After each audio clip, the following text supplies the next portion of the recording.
Bayır kırın yolu, başlasak gelir orru. Бактыгүл Ракымбаева Бишкек шаарынын номер 65 экология экономикалык лицейинин 10 классынын окуучусу. Борбордо төрөлүп өскөн Бактыгүл 3 жашынан манас айтып баштаган. Мага аян түшкөн эмес, бирок мен өзүм билбейм эмнеге мен айтып баштагам. Ошондой эле бир күн эле мен туугандардын алдында айтып эле баштагам. Анан өзүм ойлоп таптымбы же эмне, бирок сөздөрү ошо манастыкындай эле болчу. Анан баары таң калчу, каяктан бул билип алды деп. Мектеп курагына келгенде кыздарга манас айткан жарашпайт деп, жакындары кыздын манасчы болушуна каршы болушкан. Мен кичинекей кезимде айтканда балалык бул кетет деп ойлошчу да. Бирок андан кийин мен чоңойдум, бирок дагы эле айтып аткандан кийин мындай ойлоп башташы да, мей жок болбойт депчи. Анан чоңойсо да айта береби деп, уже бул кыз болуп калды, уже чоңоюп баратат, бул кызга жарашпайт деп башташты. Анан апама айтпай эле ошо конкурстарга кетип калгам да. Бактыгүлдүн апасынын айтымында кызына манас эпосун эч ким үйрөткөн эмес.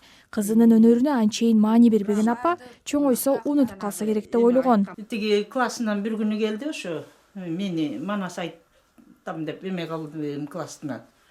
Балдардан, эркек балдардан чыккан жокпу. Манаста обычно эркек балдар айтчу эле.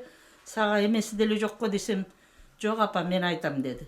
Эртети дейт күйөгө, мында кийин дейт бизге. Барын чечип биз үчүн, кыздын сөзүн барктабай, кыздын укугун сактабай, биздин коомдо зордулук, зомбулук. Бактыгүл өзүн феминист деп эсептейт. Анын феминисттик көз карашынын калыптанышына эл арасында кыз балага манас айтууга болбойт деген стереотиптин бар болушу алгачкы себеп болгонун жашарбайт. Ал феминисттик көз караштагы чакырыктарын жана ойлорун манас эпосунун ыргагына салып жеткирет. Мен феминист болгон ошо кичинекей кезден бери эле келген. Манас айтканда, мисалы, сен кызсың, болбойт дегенде, эмнеге кыз болсоң эле болду, болбойбу? Жаш феминист Кыргызстанда кыздарды билимдүү болууга эмес, оокат кылууга үйрөтүшкөнү өкүнүчтүү дейт. 9 жашка чыкканда мага бир тайжам айтат. Мына сен бир жашка келдиң, мына 9 жаштан баштап кызды деген үй жумушуна үйрөтүш керек дейт.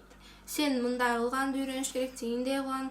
Кийин сени мындай күйөөгө бир алганда айтат дейт. Мына сен энең туура эмес тарбия берди депчи. Биз кыздар болобуз, максатыбыз теңдикте, укуктарды коргоодо, жана эркектер менен бирдей чектелбеген мүмкүнчүлүктө жашоо.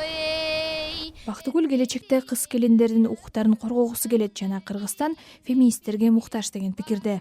Кыргыз элине феминизм керек деп эсептейм. Анткени азыр аялдардын укуктары бузулуп жатат. Аялдарга көп сөз бербейт. Аялдар көп тыюулар салынат. Ошолордун баары жок болуш керек. Биз чоң өнүккөн өлкө болгубуз келсе. Мое тело, мое дело!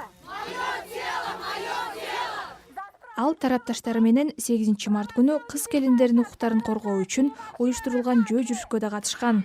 Окуучу кыз 2014-жылдан баштап Кыргызстандын активдүү кыздары жаштар уюмунун мүчөсү.